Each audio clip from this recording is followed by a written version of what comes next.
시청자 여러분 안녕하십니까? BOA 뉴스투데이 시작합니다. UN 인권 최고대표 사무소가 한반도 평화를 논의하는 데 있어 북한의 일반 주민들과 그들의 인권이 포함돼야 한다고 밝혔습니다. 또 북한 정부에게는 모든 주민들이 기본적인 권리를 누릴 수 있도록 법적 개정을 단행할 것을 촉구했습니다. 첫 소식 김영교 기자가 보도합니다. UN 인권 최고대표 사무소는 8일 평화를 위한 인권의 근간을 다진다는 제목으로 북한의 인권 상황에 대한 보고서를 내놓았습니다. 인권 최고대표 사무소는 지난 한 해 동안 63차례에 걸친 탈북민들과의 면담을 바탕으로 작성된 이 보고서를 통해 한반도 평화를 논의하는 데 있어 북한 주민들이 참여해야 한다고 주장했습니다. 평화 논의 과정에서 북한 주민들의 의미 있는 참여가 더 포괄적인 평화 과정에 기여하며 이 과정의 적법성을 강화시키고 주인의식을 확대할 것이란 겁니다. 특히 북한의 여성들과 지방 출신, 장애인, 그리고 낮은 성분 계층들의 목소리가 반영되도록 노력할 것을 강조했습니다. 이와 관련해 메시 포카렐 UN 인권 서울사무소 부소장은 서울에서 열린 한반도 국제평화 포럼에서도 이 같은 문제를 지적했습니다. While efforts for the peaceful resolution of the conflict continues, human rights issues has so far not been a prominent part of this process, and voices of the people of the Democratic People's Republic of Korea, including women, has been absent. 보고서는 또 북한 정권이 경제적, 사회적으로 충분한 서비스를 제공하지 못함에 따라 북한 주민들이 적정 수준의 삶을 영위할 수 있는 권리가 침해되고 있다고 지적했습니다. 이에 따라 적법한 시장 활동에 대해 범죄시하는 것을 중단하고 주민들에게 직업 선택의 자유를 보장하는 등 경제적인 개혁을 단행할 것을 촉구했습니다. UN 인권 최고 대표 사무소는 또 북한이 사법적인 개혁을 통해 국제 인권 기준에 맞춘 제도를 법제화할 것을 권고했습니다. 여기에 일반 주민들에게 인권과 법에 대한 교육이 이루어져야 함과 동시에 법을 집행하는 공무원들이 어떠한 차별도 없이 모든 인권을 존중하도록 하는 교육도 진행할 것을 권고했습니다. UN 인권 최고 대표 사무소는 이어 한국과 미국 정부에게 한반도의 평화와 비핵화를 협의하는 과정에서 북한의 인권 문제를 포함시키고 북한을 탈출한 이들이 이 과정에 참여할 수 있도록 하라고 촉구했습니다. BOA 뉴스 김현교입니다. 한국 내 북한 인권단체들이 한국 정부의 북한 인권법 정상 집행을 촉구하는 화요 집회를 매주 개최할 것이라고 밝혔습니다.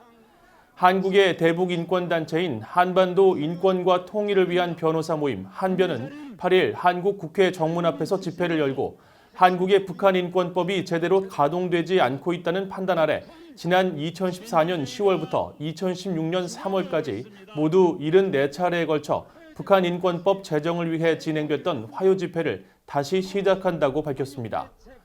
한변은 앞서 지난 7일에도 입장 발표를 통해 북한 인권법이 제정된 지 4년이 지났는데도 현 정부는 북한 인권 실태를 조사하는 북한 인권재단의 이사조차 임명하지 않고 있다며 이를 악의적 직무유기로 규정하고 북한 인권재단 이사 추천 등 북한 인권법이 정상적으로 이행될 때까지 매주 국회 정문 앞에서 기자회견과 1인 시위 등 화요 집회를 이어나갈 계획이라고 밝힌 바 있습니다. 한반도 내 대규모 연합훈련은 신종 코로나 바이러스의 영향으로 당장은 재개하기 어렵다고 미국 육군 참모총장이 밝혔습니다. 영내 미군 재배치와 관련해서는 영내 국가들과 깊이 논의 중이라고 밝혔습니다. 김동현 기자가 취재했습니다. 제임스 맥콤빌 미 육군 참모총장은 8일 국방 전문 매체 디펜스원이 주최한 화상회의에 참석해 대규모 미한연합훈련 재개 시점에 대한 질문을 받았습니다. 맥콤빌 총장은 대규모 연합훈련은 매우 중요하다면서도 신종 코로나 바이러스 문제로 당장 재개는 어렵다고 밝혔습니다. We're still doing them, not to the level, and when we do them, we're putting very strict procedures in place so we can protect the force. 맥콤빌 총장은 이어 인도태평양 지역 내 미군 배치와 관련해 한반도 중심에서 중국으로 전환해야 한다고 제언한 최근 미국 육군대학원 정책보고서에 대한 견해를 묻는 VOA 질문에 중국 문제와 관련해 영내 국가들과 깊이 논의하고 있다면서 신중한 입장을 보였습니다. 지난 7월에 만난 태국, 싱가포르, 일본의 수장들을 비롯해 영내 국가 육군 참모총장들과 정기적으로 중국 문제와 관련해 논의를 하고 있다고 밝혔습니다. We understand the National Defense Strategy, which views China in a great power competition role. We see the South China Sea, which is a lot of concern about what's going on there.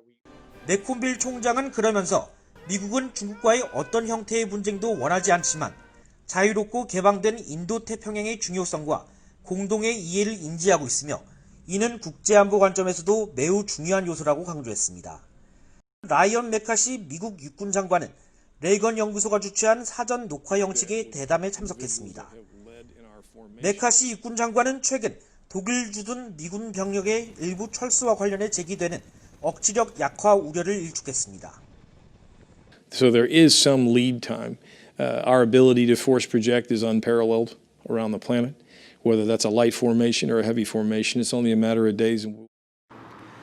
메카시 육군 장관은 그러면서 해외 주둔 미군 병력 규모와 관계없이 유사시에는 반드시 본토 증원군을 필요로 한다며 미군은 영내 순환 배치를 통해 역동적 병력 전개가 가능해졌다고 강조했습니다. VOA 뉴스 김동현입니다. 미국 의회조사국 CRS는 최근 보고서를 통해 1997년 화학무기 금지 조약으로 화학무기 사용이 금지된 지 20년이 지난 시점에서 최근 일부 국가들의 화학무기 사용 사례가 증가해 국제적인 우려가 커지고 있다며 북한과 러시아, 시리아의 사례를 지적했습니다.